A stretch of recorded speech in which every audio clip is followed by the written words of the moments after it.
السلام عليكم ورحمة الله وبركاته. قبل أي حاجة اللهم صل وسلم وبارك على سيدنا محمد وعلى آله وأصحابه أجمعين. النهاردة إن شاء الله هنقول مع بعض تفسير رؤية قتل الثعبان في المنام. حابة أذكركم إن تفسير الأحلام ما هو إلا اجتهادات ولا يعلم الغيب إلا الله سبحانه وتعالى. بالله عليكم ما تنسوا تحطوا اللايك، تنزلوا تصلوا على النبي في الكومنتات.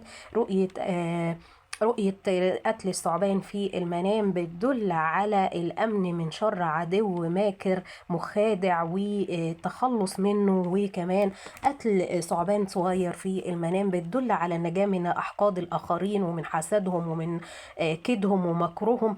كمان رؤية قتل أفعى كبيرة أو وان يعني قتلت ثعبان كبير او افعى كبيره وكان دمها بينزل في الحلم، فده بيدل على موت العدو وورث ماله، والله تعالى اعلى واعلم. كمان رؤيه قتل الثعبان في المنام بالرصاص، فده بيدل على المشاحنات والشجار بالكلام مع العدو او التلفظ بالفاظ غير محترمه يعني او غير صحيحه.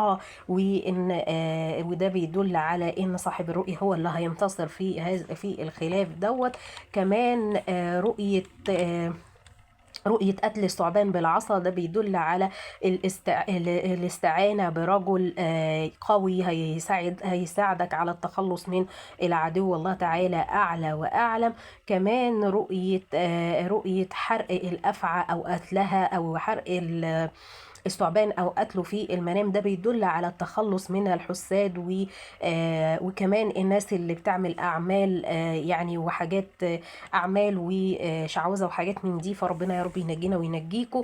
كمان قتل هروب الثعبان وقتله في المنام من الحاجات اللي بتدل على النصر على الاعداء وهزيمه العدو امامك هزيمه ساحقه، والله تعالى اعلى واعلم. كمان اللي بيشوف في منامه ان هو قادر يقتل الافعى وبيقتلها، فده بيدل